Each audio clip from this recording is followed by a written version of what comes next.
सब कैसे हैं? आशा करती हूँ आप लोग बिल्कुल ठीक ठाक होंगे और मेरे चैनल में आप लोगों का एक बार से फिर वेलकम है। तो आज की जो वीडियो है मैं आप लोगों के साथ शेयर कर रही हूँ। वो वीडियो है कि हम छोटी छोटी चीज़ों का ध्यान रख कर के किस प्रकार हम अपने घर को नीट और क्लीन रख सकते हैं। तो कभी कभी ऐसा होता है कि हम छोटी छोटी चीज़ों पे ध्यान नहीं दे पाते हैं और फिर सफाई करने में या ऑर्गेनाइज करने में थोड़ी सी दिक्कत होने लगती है। तो उसी को मैं थोड़ा सा उसी का वीडियो लेके आई हूँ और इसको मैं ग्राफ के द्वारा मैं इसको थोड़ा सा समझाऊंगी अभी आगे। थोड़ा सा बातचीत तो आप लोगों से हो जाए। तो क्योंकि क्लीनिंग का मतलब है कि हम हमारे घर का जो एक एक पार्ट होता है वो क्लीन होना चाहिए। Some like kitchen, bedroom and bathroom और ये हॉल। तो ये हमारी जो लाइफ स्टाइल का जो है वो बहुत बड़ा अंग होता है। ये जो मैंने अभी 4 बताए हैं, तो इसी को मैं ग्राफ के द्वारा मैं आप लोगों को समझाऊंगी। क्योंकि हम जो हैं हाउसवाइफ जो हैं, हमारे ऊपर ये सारी जिम्मेदारी होती है कि हम अपने घर को कैसे मेंटेन करें एज ए हाउसवाइफ, या ये कह सकते हैं कि होम मिनिस्टर। हम हाउसवाइफ को एक नाम दिया गया है कि ये हमारी होम मिनिस्टर हैं। तो भाई जब हम होम मिनिस्टर हैं तो इससे अच्छी पदवी क्या हो सकती है।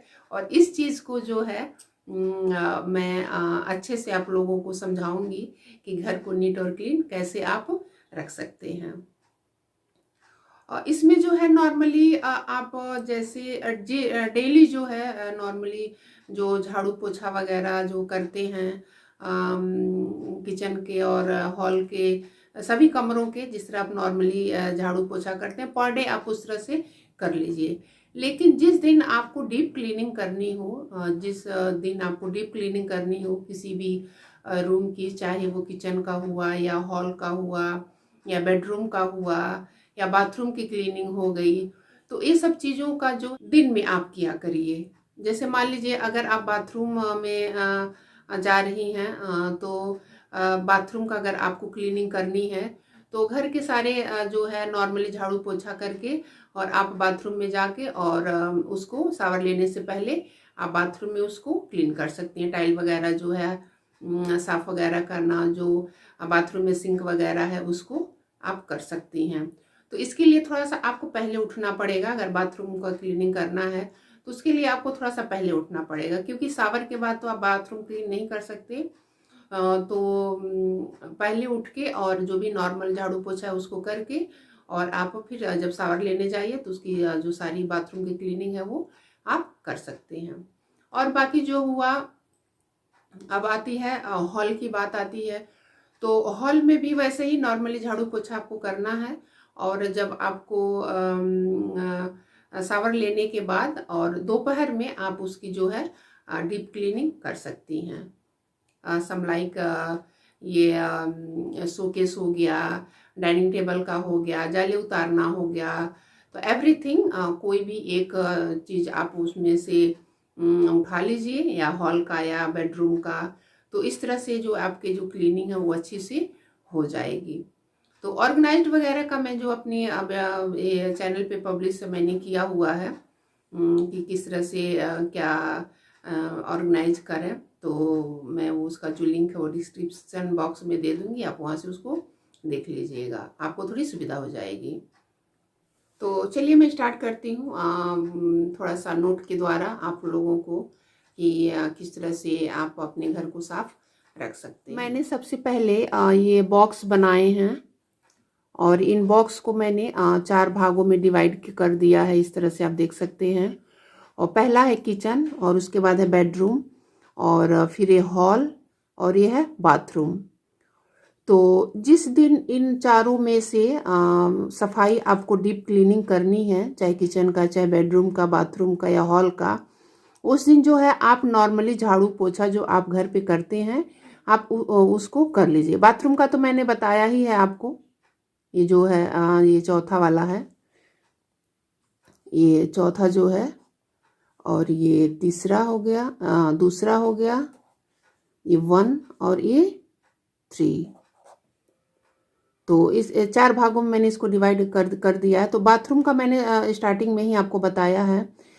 तो इसमें जो भी आप जैसे टाइल्स हो गया, टाइल्स हो गया, और ये वॉश बेसिन हो गया, और ये टॉयलेट हो गया, तो जो भी चीज़ें हैं आप इसमें इसके अंदर इंक्लूड कर सकते हैं और इस तरह से इसकी डीप क्लीनिंग कर सकते हैं। लेकिन बाकी जो 3 चीज़ें हैं, किचन हो गया, बेडरूम हो गया और ये हॉल हो गया, तो इसको आप शावर वगैरह लेने के बाद, झाड़ू जो नॉर्मली झाड़ू पोछा होता है, और ये शावर लेने के बाद, ब्रेकफास्ट करने के बाद आप इसमें से कोई एक पार्ट ले लीजिए, चाहे किचन, चाहे बेडरूम या हॉल को। तो हमें सबसे ज़्यादा टाइम जो लगता है वो किचन में लगता है। पहले वाले में जो है किचन में टाइम लगता है, क्योंकि इसमें सारी चीज़ें को हमको डीप क्लीनिंग करनी रहती हैं। जैसे वार्डरोब हो गया, और ये सिंक हो गया, टाइल्स हो गया, और जो भी हमारे यूटेंसिल्स हैं उसकी डीप क्लीनिंग करना। तो इस तरह से आप इसको दिन में नाश्ते के बाद इसमें आप ज़्यादा नहीं, नॉर्मली 1 आवर अगर आप इसमें दे देते हैं, 1 आवर आप अगर इसमें दे देते हैं, तो आपकी जो किचन है वो अच्छे से क्लीन हो जाएगी। और बाकी जो चीज़ें हैं वो बाद में आप धीरे धीरे फिर इसको डे बाय डे इसको आप कर सकते हैं। तो उसी तरह फिर दूसरे दिन आप बेडरूम को रख लीजिए। अगर आपको बेडरूम की सफाई करनी है तो बेडरूम को भी, क्योंकि इसमें आप इंक्लूड कर सकते हैं, ये जाले हो गए आपके बेडरूम के, और ये शोकेस हो गए आपके बेडरूम के, और जो भी ये आपका ड्रेसिंग टेबल हो गया, क्योंकि इसकी भी डीप क्लीनिंग करनी बहुत ज़रूरी है, क्योंकि एक हाउसवाइफ इससे बहुत अटैचमेंट रहती है ड्रेसिंग टेबल से। तो अगर ये हमारा नीट एंड क्लीन रहता है तो अच्छा लगता है। तो इस तरह से आप इस अपने बेडरूम को क्लीन कर सकते हैं। और ये क्या नाम है, विंडोज़ हो गए, बेडरूम के विंडोज़ हो गए, शीशा वगैरह हो गया विंडोज़ के, तो आप इसमें इसकी क्लीनिंग कर सकते हैं। और अगर घर में कोई पर्सन है, आप जैसे मान लीजिए घर में कोई है, अकेले करना तो मुश्किल है, लेकिन घर में जो भी सदस्य हैं, आप इन चारों चीज़ों में से किसी एक का हेल्प ले सकती हैं। तो अगर 2 लोग कर रहे हैं तो आसानी से ये भी आपके जो है 1.5 आवर में आपके ये कंप्लीट हो जाएंगे। तो उसी तरह ये फिर उसके बाद हॉल आ जाता है। तो हॉल में तो बहुत सारी चीज़ें होती हैं, सोफ़ा हो गया, और ये डाइनिंग टेबल का हो गया, इसमें भी शोकेस आते हैं, इसको भी आप क्लीन कर सकते हैं। पर्दे क्लीनिंग करना हुआ, तो पर्दे तो सब में होते हैं, जैसे मान लीजिए बेडरूम में, हॉल में तो पर्दे रहेंगे ही। तो इसकी डीप क्लीनिंग हम दिवाली होली में तो नॉर्मली करते ही हैं, तो उसको डीप में जाने की आवश्यकता नहीं है पर्दों में, क्योंकि हम साल में तो 2 बार पर्दे धोते ही हैं। और तो इसके लिए आप इस तरह से इसको भी कर सकते हैं। तो और तब जाके आपका जो हॉल है वो अच्छे से नीट एंड क्लीन दिखेगा। तो इसमें भी, हॉल में भी आप अपने घर के सदस्यों का भी जो है मदद ले सकते हैं, और आप अपने घर को जो है अच्छे से क्लीन कर सकते हैं। अगर आप इन चीज़ों की डेली डस्टिंग करते हैं, जैसे मान लीजिए ये डाइनिंग टेबल हो गया और बाकी समथिंग जो भी चीज़ें हैं, अगर डस्टिंग आप डेली अगर इन तीनों में से किचन, बेडरूम और ये हॉल की डेली डस्टिंग करते हैं, तो उतना आपका जो है घर जो है गंदा नहीं लगता है। अगर उतना आपको डीप जाने की आवश्यकता नहीं पड़ेगी। बस हाँ, ये है कि हाँ, जाले वगैरह उतरना थोड़ा सा वो लगता है, लेकिन आप वीकली इन चारों में से वीकली एक दिन कर सकते हैं। जैसे मान लीजिए कि अगर हम किचन के जाले उतार रहे हैं तो बेडरूम के भी जाले उसी दिन उतार दीजिए, हॉल के भी उतार दीजिए। तो इस तरह से आपके जो जाले हैं वो एक ही दिन में किचन के, बेडरूम के, हॉल के हो गए। और बाकी जो डीप क्लीनिंग है आप 1 बाय 1 करके आप इसको कर सकते हैं। तो और बाकी जो चीज़ें होती हैं, कपड़े वॉश करना, वो करना, तो आप उसको इवनिंग में कर सकते हैं। अगर आप वॉशिंग मशीन में कपड़े धो रहे हैं तो शाम को जो है पर्दे वगैरह जो भी लगाना है, जो आपने चेंज किया है, कुशन कवर वगैरह हॉल के और सोफ़ा कवर वगैरह जो भी आपने हॉल के निकाले हैं, तो आप उस समय नहीं, शाम को भी आप उसको लगा सकते हैं। और ये क्लॉथ स्टैंड में आप उसको रख करके और फिर नेक्स्ट डे तक वो आपको जो है आफ्टर नाइट तक उसी स्टैंड पे रहने दीजिए और नेक्स्ट जो है आप उसको धूप में सुखा दीजिए। तो जो नेक्स्ट डे का जो आपका वर्क है थोड़ा सा वो कम हो जाएगा। तो बस इस तरह से है। और मैं फिर एक बार रिपीट करना चाहूँगी कि जिस दिन भी ये आप तीनों किचन, बेडरूम और ये हॉल को सफाई करिए, तो उस दिन आप ब्रेकफास्ट ज़रूर अच्छे से कर लीजिए, क्योंकि बिना पेट पूजा के तो सफाई हो नहीं पाएगी। क्योंकि जब तक हम स्वस्थ नहीं रहेंगे तो कोई भी कार्य जो है वो अच्छे से नहीं हो पाएगा। तो इस तरह से था, मैंने कुछ आपको टिप्स बताए हैं और इस तरह से आप अपने किचन को, बेडरूम को और हॉल को और बाथरूम को आप सफाई कर सकते हैं। तो एक एक दिन लेना है, एक ही दिन सारे को नहीं करना है। एक दिन किचन हो गया, एक दिन बेडरूम हो गया और एक दिन हॉल हो गया और एक दिन ये बाथरूम हो गया। कभी कभी जो औरतें होती हैं तो एक ही दिन सारे वर्क को ले लेती हैं, इससे हमें फिटनेस भी होती है और हमारा जो है नेक्स्ट डे जो है जो हमारा रूटीन है वो गड़बड़ हो जाता है। तो ऐसा नहीं करना चाहिए, 1 बाय 1 करके एक एक दिन करके आप इन चारों चीज़ों में से एक एक को करके आप ये अपने घर को नीट और क्लीन अच्छे से कर सकते हैं। अब आती है बेडरूम में वार्डरोब की। वार्डरोब भी हमारे जो बेड का जो है, बेडरूम का जो है वो मोस्ट इम्पॉर्टेंट भाग होता है, क्योंकि हमारे कपड़े जो होते हैं ये बेडरूम में ही होते हैं, वार्डरोब में ही होते हैं। तो उसको भी ऑर्गेनाइज करना हमारा एक बहुत बड़ा हिस्सा माना जाता है। तो इसकी भी डीप क्लीनिंग हम दिवाली और होली में तो करते ही हैं, तो मेरे हिसाब से उतना डीप करने की आवश्यकता तो नहीं पड़ेगी, क्योंकि मैंने बेडरूम के वार्डरोब का वगैरह का जो है वो डीप क्लीनिंग आपसे शेयर किया है। अभी मैंने दिवाली में की थी तो मैंने उसका शेयर किया है, और जिसने नहीं देखा है मैं उसका जो है लिंक और डिस्क्रिप्शन बॉक्स में दे दूंगी, आप वहाँ से उसको चेकआउट कर सकते हैं।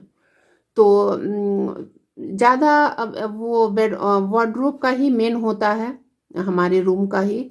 अगर वो क्लीन है तो समझिए बाकी रूम हमारे अपने आप ही ऑर्गेनाइज हो जाएंगे, क्योंकि बिस्तर हम तो नॉर्मली डेली बाय डेली करते ही हैं। बाकी चीज़ें डस्टिंग वगैरह तो हम हर चीज़ के करते हैं, किचन के, बेडरूम के, हॉल के, सारे चीज़ों की तो डस्टिंग हम करते ही हैं। तो बस ये जो शोकेस वगैरह होता है, वार्डरोब वगैरह होता है, उन्हीं चीज़ों को थोड़ा सा मैनेज करना इम्पॉसिबल हो जाता है। तो इसके लिए हमें वीकली में एक दिन देना पड़ेगा। अगर हम वीक में एक दिन इन चीज़ों को दे देते हैं, शोकेस वगैरह को, पर्दे वगैरह की थोड़ा सा डस्टिंग वगैरह उसकी भी अगर हम हफ्ते में एक बार कर दें तो वो अच्छे से ऑर्गेनाइज हो जाता है। और फिर उसके बाद देखिए हमारे घर की जो कैसी जो है वो काया पलट हो जाती है। तो इसके थ्रू मैंने आप लोगों को ये चीज़ें बताई हैं, और आप इस तरह से भी कुछ टिप्स दिए हैं, आप इस तरह से अपने घर को मैनेज कर सकते हैं। तो देखा आपने, मैंने इस तरह से कुछ कामों का जो है वर्गीकरण करके छोटे छोटे भाग जो पार्ट हैं उस तरह से करके आप अपने घर की अच्छी तरह से जो है डीप क्लीनिंग कर सकते हैं। और क्योंकि जो डीप क्लीनिंग के नाम से ही हमारे मन में है कि कैसे होगा, लेकिन हम थोड़ा सा सूझबूझ के द्वारा अगर हम इस चीज़ को अपनाएं और करें तो बहुत अच्छे से और आसानी से हो जाएगा। जैसे दिवाली आती है या होली आता है तो यही होता है कि कैसे हम अपने घर की डीप क्लीनिंग करें। तो हफ्ता 10 दिन पहले अगर आप अपने घर की डीप क्लीनिंग करते हैं, बहुत आसानी से आप इस चीज़ को कर सकते हैं और इस टास्क को अच्छी तरह से जीत भी पाएंगे। तो बस यही मैं इसी तरह से अपने घर की डीप क्लीनिंग करती हूँ, और मेरे ब्लॉग वगैरह में आपने देखा ही होगा कि मैं किस तरह से अपने घर को मैनेज करती हूँ, कितने अच्छे से उसको ऑर्गेनाइज करके रखती हूँ। और कोई भी चीज़ें इधर उधर नहीं रहती हैं। और हाँ, मोस्ट इम्पॉर्टेंट बात ये है कि घर के सदस्यों को भी, एक हाउसवाइफ की ही ये जिम्मेदारी है कि घर के सदस्यों को भी वो चीज़ बताएं कि जो जहाँ चीज़ से उठाएं वो वहीं पे रखें।